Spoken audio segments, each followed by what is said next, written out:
Good evening. Today is August the 22nd, 2016. I'm your host, Mike, with my co-host, Dave.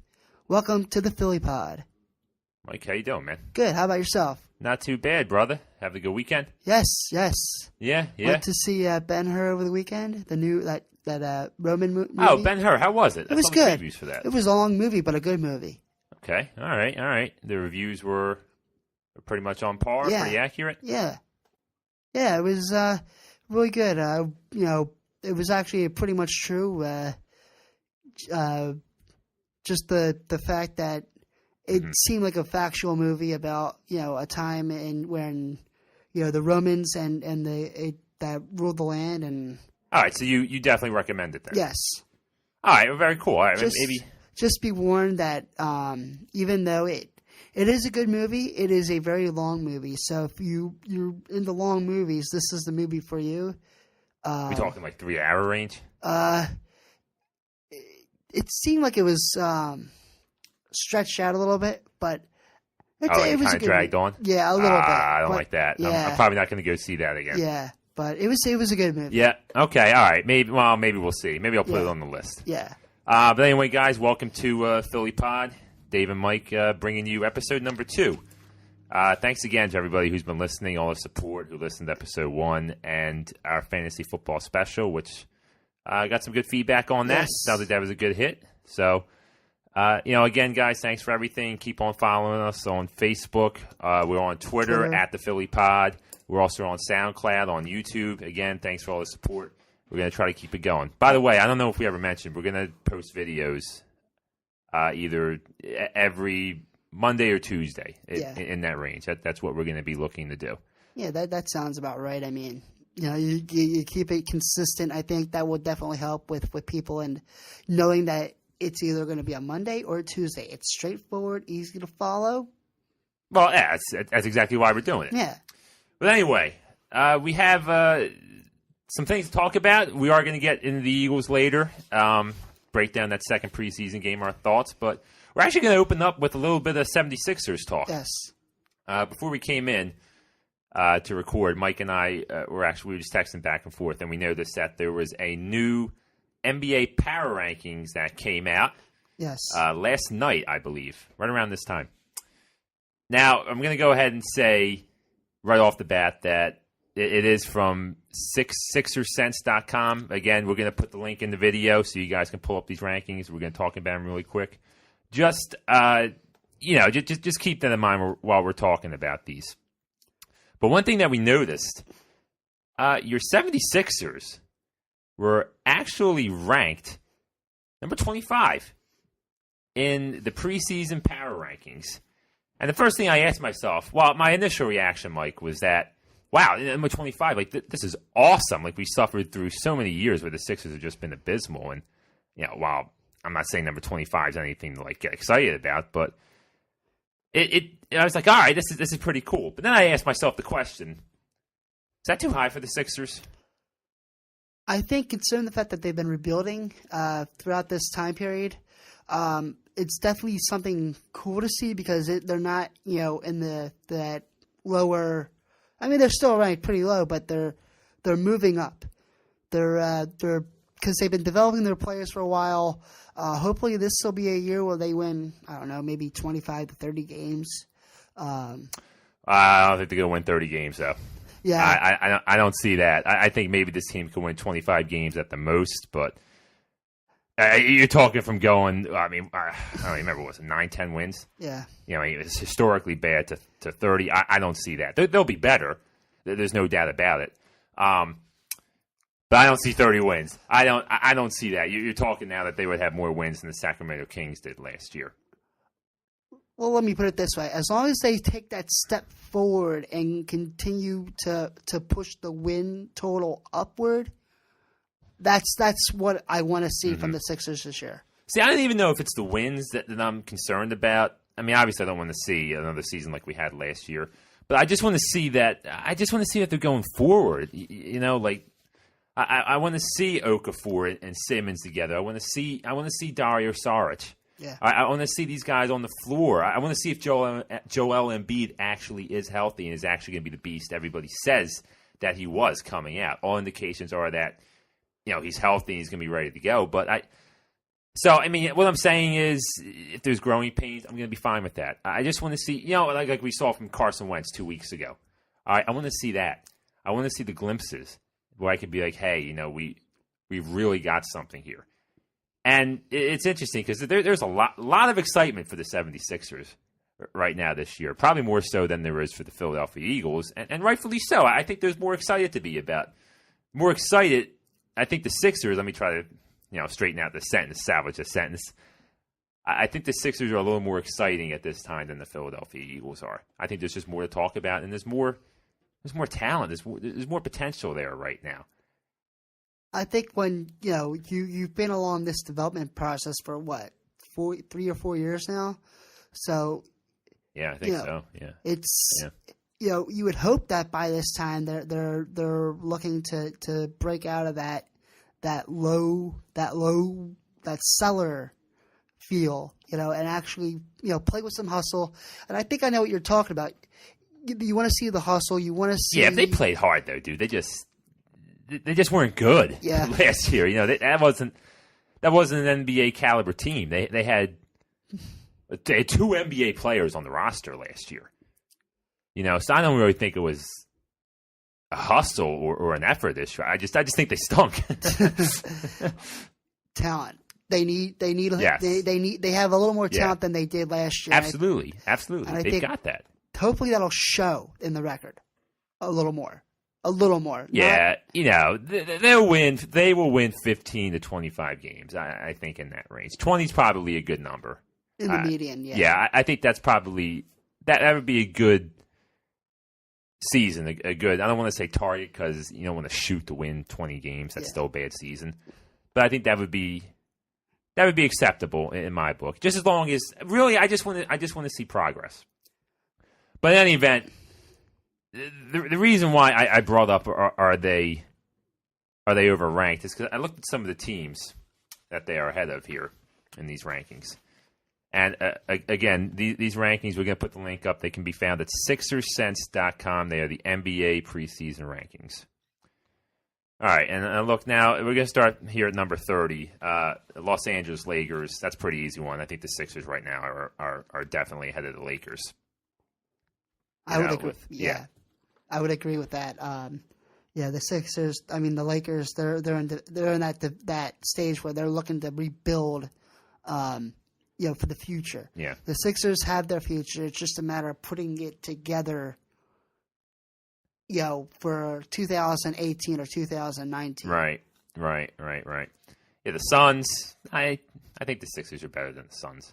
The Nets. Yeah, I'd probably put the Sixers above the Nets, too. I can't argue there. The one, are they better than the Kings? I mean, seriously, do we really think the Sixers are better than the Sacramento Kings? No. They still have DeMarcus Cousins. Yep. He was, they didn't have a great season last year per se, but I don't know. I mean, I know the Kings don't have much outside of Boogie Cousins, but I don't know. That's the one that I would question a little bit. Denver Nuggets. Yeah, I think the Sixers. I think the Sixers. Well, now that I look at potentially who the Sixers have in their starting lineup, I think I would put them above the Nuggets. There's really only one team I'm not sure of, but so I think maybe that's a little more accurate than what I was starting to contemplate. So I think around 25, 26 is probably a good ranking for this team, And there's, it's exciting with the Sixers. You think about it, like we're going to have another lottery pick coming this year because isn't that the Lakers pick this year? Correct. Yeah, we do have the Lakers pick, and we're not going to be good again this year, so we're going to have another high draft pick. So that's something to look forward to in itself. So I'm excited for the Sixers. I mean, you start talking about potential starting lineups. The one problem is going to be the overloaded big men. I'm looking at what probably the starting lineup is going to be. I mean, you're going to have Jared Bayless at the 1, Gerald Henderson at the 2 for sure. And from there, it's kind of up in the air. Simmons is going to have to be in there. The question is, I don't know if you're going to play Simmons at the 3 or the 4. Mm-hmm. Defensively, I don't know if Simmons is going to be able to guard some of the threes in this league defensively. Offensively,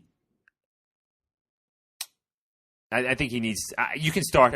You can definitely start him as a 3 at the small forward right now, but he needs. I would like to see him improve his shooting a little bit more before I feel comfortable leaving him in there for long stretches. So probably the 4 is going to be the place you start him. My 5, I got Okafor as a center. I know you could have Noel or Embiid, but I just like Okafor and Simmons together on the offensive end. I think they're going to be good pick-and-roll options there. I actually think Jahlil Okafor is going to become a really good offensive player with Ben Simmons now. Noel, you could always bring off the bench. Sarge, I think, I mean, you could throw Sarge in there too, but I kind of like Dario Sarge a little bit more as a 6-man option. But it's going to be exciting. When I look at Ben Simmons, even in that summer, I know it was summer league play, but man, he looked good, man. He just court vision, some of those passes he was making, he just sees the floor so well. Like, they've got something special there, dude. I mean, it's gonna be fun to watch to see him learn and grow. I'm excited to see Sarge finally come over and play. I know he played in the Olympics this year with Croatia, but how about that block? Did you see that block he had on Paul? Yeah. The block on Paul Gasol from Spain to clinch it. Oh, that was great, man. Had great anticipation. That was awesome. Yeah, but he'll definitely be the guy I'm excited to see because you hear the hype about him, and to finally have him come over. It's about time that we get these pieces together and really get the ball rolling. Yeah, for sure. It definitely is. Sarge, though, I'm interested to see what he brings too. Am I going to expect what I saw in the Olympics? I mean, no, I think that would be kind of foolish. I think we need to. I think some of us Philadelphians are going to have to tone it back a little bit. Don't expect that. We do have a tendency to go overboard sometimes on guys. But Dario Saric, I think, is going to be good. And again, another guy. He has good court vision. Sees the floor well. He's got great anticipation. I'll tell you what. A lot of those European players seem to have that about them, that court vision. Know the game. They know the game. They're very well coached coming from over there. And to me, yes, we're going to have to tone it down because the talent level is a lot different and a lot higher than it is overseas. But don't underestimate those European players because you're talking about Paul Gasol, Ginobili, who's from Argentina, Parker from San Antonio, he's from France. You got a bunch of good European players that know the game, and I hope that Sarge is one of those players that continues to bring that European flavor. Yeah. Another guy, Rubio. Another guy with good court vision. So there are a lot of good European players out there, and I hope that Sarge is another one of those guys that continues that trend. Let's hope so. I've got high hopes. I've got high hopes for Dario. If he can morph into something like a Manu Ginobili, I think that'd be great for the Sixers. I'm really excited for the Sixers season. But we'll be having our Sixers preview show coming up as well as Flyers. For all you listeners here, you may not know it. Mike is a huge Flyers fan. He is our resident Mr. Hockey. Kind of fits in the mold for stereotypical Philadelphia Flyers fan. Sometimes goes a little overboard on things, and I kind of have to bring him back to reality. But we're gonna have our hockey show coming up soon. When's training camp start? Doesn't it? That starts in September. All right, late September, because it's only pushed back because of the World Cup of Hockey this year. Oh, okay. I think that runs. Actually, I think that starts next week and then runs into the World Cup of Hockey. You're talking about? Yes. Okay. Which is on ESPN, by the way. Excited to see that back on ESPN. I didn't even know they had a World Cup of Hockey. When did that start? This was in the works for a while. They actually had one in '96, which the U.S. won, and then I think the last one was '04, the summer of '04. So it'll be exciting to see that come back. But Yeah, I'm a Flyers fan. Dave's right about me, though. I do have to tone it down quite a bit, but you've gotten better though, yes. as you've aged. You're definitely a little more realistic, although maybe not so when we had that past series against the Washington Capitals, but it's hard not to. They were out of the playoffs there for a year. It's hard not to get excited for it. But believe me, I had a rant on my Facebook page. I was not happy with the way they played. Yeah, I thought the way that the Capitals just controlled us, that had me mad. Yeah, but they were the best team. Yeah. Though. Oh yeah, no doubt about that. No doubt about that. But enough about that. We have other issues to talk about. Yes, we do, sir. Things. We'll get to our Flyers talk. Don't worry, Flyers fans. We will be getting to you guys in due time. But another week of Eagles preseason football came and went. Philadelphia Eagles had a nice 17-0 win in week 2 of the preseason over the Pittsburgh Steelers at Heinz Field. Nice little in-state rivalry there. Just, I guess, a little tune-up before the real thing when the Steelers come here at the Link in Week 5. I'd have to double-check the schedule. Yeah. I thought it was Week 5. Maybe, yeah. Mike's going to fact-check us on that. But overall thoughts. A lot of people were pretty hyped, pretty impressed with the team, with the way the defense played. Well, I'll start here. Offensively, I wasn't surprised by anything I saw. We talked about it last week. This team is an offensive mess. They weren't able to move the football consistently. They really didn't run the football that well. The offensive line was better, but they're just going to have big time. And again with the receivers, again they do something right and then they take 2 steps backwards. Like Nelson Aguilar made a great catch, leaping catch across the middle, brought it in, and then the next play he drops it, come across. It's just everything. Every time it seems they do something positive, they go backwards. It's you got the Eagles. It's okay. week 3. Oh, week 3. Yes. Oh wow. All right, there you go. They play the Steelers in week 3. Okay. Yeah, so they probably didn't. The Steelers probably didn't show them anything then.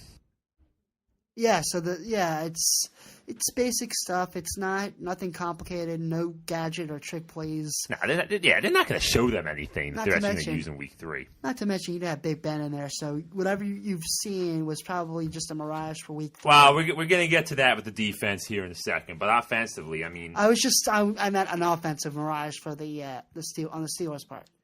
They weren't going to show. I see what you're saying. Okay, I got. Yeah, I mean, you're going to play them in 5 weeks, so why show them? Yeah, why show them anything? Yeah. Nah, you're definitely on the right track. But what did you think of the offense? Because I was underwhelmed again, and as I expected, they weren't even in neutral; they were in reverse. I mean, they were a little better than a little better, but first week. When your only points are coming from that pick 6 and then a field goal.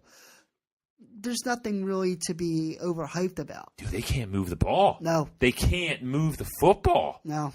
I mean, the offense, the line's bad. They played better. I mean, Alan Barber at right tackle, he wasn't a complete disaster, but he's not what you need. Not when Lane Johnson goes down for 10 games. I'll tell you what. We're going to get a real sense for what this offense is all about this week. Because you're going to see the starters play the majority of the game. I think you already know it. Yeah, but you get a little flow anyway. Because obviously the first 2 weeks. All right. Nah, I don't. I do not see it, man. It's just not. It's just not. They're just not a good unit. Sam Bradford's afraid to throw the football down the field. His eyes immediately go to the check down, and I don't know if that's because that's what he was coached up to do, or if that's just ingrained in his head. He doesn't want to turn the football over, or maybe he doesn't trust the wide receivers. Which, can you blame him? No, I can't blame him at all. I mean, the guys can't hold on to the football. No, just not good. I mean, I know we mentioned the receivers who mucked it up, but one guy who plays the game is Paul Turner. Yeah, I heard a lot about him too. Yeah, you saw the one-handed catch he made the other night. Yeah, man. I mean, he played. That was a great catch. Now, granted, it's against second, third string DBs, but hey, a catch like that's a catch like that, and he made a play. which is more than I can say for the rest of the receivers on this team. I mean, yeah, but you could also say that Hank Baskett made a play, but just saying. Yeah, nah, I hear what I definitely hear where you're coming from there. But I mean, would I take Paul Turner right now over Josh Huff? Yes, absolutely, in a heartbeat. Absolutely, in a heartbeat. They got to get rid of him, man. Yeah, you got to say forget the special teams. Kenyon Barner can do a good enough job returning kicks. Josh Huff's got to go. He just can't do anything. Another one of Chip Kelly's Oregon Ducks. Yeah, well, it's like you said, man. They're still suffering the results from that. But the defense was good. Yes, the defense was good. They definitely played well. They got a lot of pressure on Landry Jones. 4 turnovers in the first half. But for me, it's kind of hard for me to judge that because, I mean, you mentioned it, like the Steelers offensively. There was no Big Ben. There was no Antonio Brown. There was no Le'Veon Bell. That's a moot point because we're not going to see him in the third game. But, for me, my takeaway was, all right, that's cool. But it was against Landry Jones. Yes. There wasn't Ben Roethlisberger in there. It was an offensive mirage, like I said earlier. I was like, it was a good job, but there's nothing I could, I couldn't hang my hat on that performance because you didn't do it against Ben Roethlisberger and the Steelers A team. Yes. So for me, it was nice to see. Don't get me wrong, man. I mean, the pick six, man. Like Nolan Carroll, he had a heck of a football game. He did. He really did play well. I mean, broke up a nice pass early on, and the pick six, he just beat Sammy Coates to the spot. Now, Landry Jones should have never thrown that ball, but hey, tip your cat to Nolan Carroll. He played a good game. He played a good game. And I'll tell you what. Moving forward to this week, got the Colts coming to town. The Colts are – no, that's an away game, excuse me. Mm-hmm. So we're going to see what this defense is made of a little more as they go up against Andrew Luck, one of the league's Yeah, see, if Andrew Luck is healthy, I don't know how this secondary is going to hold up. I mean, Nolan Carroll had a nice game. Aaron Grimes actually had a nice interception where he ran the route for the receiver. And Jalen Watkins had one too, but Landry Jones' armors hit him under pressure. I mean, they're doing a great job getting pressure on the quarterback, and we said that the D line is going to be good. But then I started thinking, Mike, I watched that defensive performance, and I had to ask myself, and I'll pose a question to you: Were we too harsh on the Eagles in our first podcast?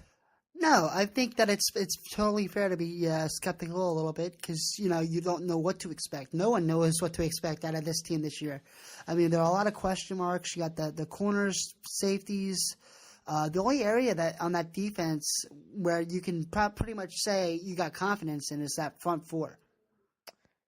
Yeah, the front four is not good, but I'm pretty confident I know what to expect from this team. It's not going to be good. No. Sam Bradford and really, I could forget about all the other holes and just look at the fact that Sam Bradford's just not good enough to lead this team anywhere. I want winners. I mean, we talked about it last week. Quarterback's the most important position in all of sports, and when Sam Bradford's the guy you're going to count on to lead you to the promised land, you're in trouble. You're in trouble. So no, I asked myself that question. I asked you because I asked myself the same question, and no, I don't think we were too hard on this team. Okay, the offensive line played better this week. It certainly did. But there's still going to be an issue because you're going to be without Lane Johnson for 10 games. And it's not far-fetched to say that you're going to be without Jason Peters as well at the left tackle spot. That means you have both your starting tackles out. Yeah. And that's not going to be good. Especially when Bradford can't stay healthy. That's another issue you have to think about. Not only is Sam Bradford not a quarterback that you want to, or that could probably not take us to the promised land. He's not. Yeah, You got Chase Daniels as your backup. You're probably going to see Chase Daniel at some point this year. So that's going to be that is what it is. And they're just not good enough. Nope. The main hope's Carson Wentz, and when we heard that he's going to be back hopefully for the fourth and final preseason game. So it's looking more and more likely that you're probably going to see Carson Wentz probably towards the back end of the season, which watching him in that preseason game, I'm totally fine with it now. I was definitely a bubble wrap guy all the way, but he looks like a quarterback that could that could. Yeah, the only fear that I would have is him getting banged up and knocked around behind that offensive line. I don't want to see what happened to him, what happened to David Carr in Houston, because David Carr is a guy who I believe if David Carr was given, if he was dealt a little bit better hand, I think he could have succeeded. I really do. I don't. I think Carson Wentz is a much better prospect than David Carr. It's just a fear. It's just a fear I have. And I think that's rightfully so. I mean, this is a guy that you're going to make your franchise guy after Sam Bradford's gone. Protect him. And you want to make sure that he's healthy. You don't want to see him get hurt. So I could definitely agree in the fact that, and we talked about this before production, that Carson Wentz is the future. You don't want him to get hurt. So it would make sense to bench him the whole year. But especially after seeing what he did in week 1, I'm a little more confident, and you're a little more confident as well. So yeah, I'm fine. At this point, yeah, I have nothing against them putting him in there at the end of the season. But one thing, also the Eagles, I just want to hit on really quick. The Eagles went out, they signed linebacker Stephen Tulloch. Yes, I heard. Yeah, he was last with the Detroit Lions, 31 years old. I actually think it's a pretty good move. He's past his prime, but pretty decent player the Eagles are getting. He excelled when he was in Jim Schwartz's scheme in Detroit. And, he's not going to start, but I think he gives them depth at a position where they need it. Yes. Don't get me wrong. Their linebackers are pretty solid. All right, but outside of Michael Kendricks and Jordan Hicks, I mean, what do you have if one of those two go down? Yeah. Which they have injury history. So I think that was a good move. Good move on their part. Especially getting a guy that's familiar with Jim Schwartz's system. So he understands the system. It's not someone that's completely new to the team and what they want to do defensively. So that's a plus right there. Yeah. Now it is, but that secondary is still suspect. I want to see it. Hey, I'll tip their cap to them for the job they did last Thursday. But I want to see it against Big Ben. I want to see it against Andrew Luck this week. If they can do it then, like if they come out this week and they do the Andrew Luck, what they did to Landry Jones, you might get me thinking a little bit that, hey, all right, maybe this is better than a 4-6 win team. Cautiously optimistic. Yeah, I will start. The meter will start. The meter will not have moved, but it's going to be swinging a little bit. There's going to be a pulse. There's going to be a pulse. Yeah, there's going to be a little bit of a pulse, man. You're just going to see that little meter on the Geiger counter. You're just going to see it start to flicker a little bit. Just a little bit if they come out and they do well against Andrew Luck. But we got moving along. We're coming up on the end of our half hour here. And really quick, before we move on to our closeout, I know there's been some kickback in the beginning of our videos. You actually can't hear us talking over the intro music. Just want to let you guys know we're aware of it. Something's happening. Like when we listen to the podcast before uploading it, the music fades out perfectly as we begin to speak, but something's going wrong in the uploading process. I guess it's just disregarding that. But I want to let you guys know we are aware of it. We're definitely going to try to work on it. We might not even include intro music this week if we can't figure it out, but we're going to do our best to get it straightened out. So just, guys, we appreciate it. Just keep hanging in with us through some of the technical difficulties. But anyway, we're going to move on to a new segment. We are going to do Philly sports trivia with Dave and Mike. Each week, we're going to throw a trivia question out there to you, our subscribers, our viewers, our listeners, and we're going to see if any of you can get it right. So we're going to pose a trivia question each week in closing, and if you think you know the answer, go ahead, write a comment into us on YouTube, on SoundCloud, share it with us on Facebook, hit us up on Twitter. One thing, though, we are going to go by the honor system here, and by that we mean no looking up. No Google, no right. Yahoo, no Bing. No search engines. All right, this is going to have to be based on your prior knowledge. All right, we're going to completely trust you. It's going to be honor system for our listeners. So week 1. All right, Dave and Mike trivia. Mike has got our trivia question for us. Mike, what do you got? When was the last time the Eagles went winless in the division? Winless in the division. Yes. All right, there it is. Trivia question of the week. Name the last time, meaning the year, right? Yes. When is the last time the Philadelphia Eagles went winless in the division? That's a good one. That's good work by you, man. Yes. That's a good job out of you.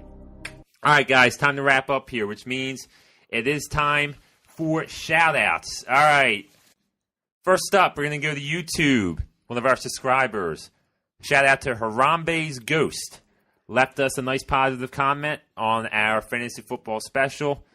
Thank you for listening, brother. Appreciate the comment. Keep on listening. We're going to get Sixers in there for you too, dude.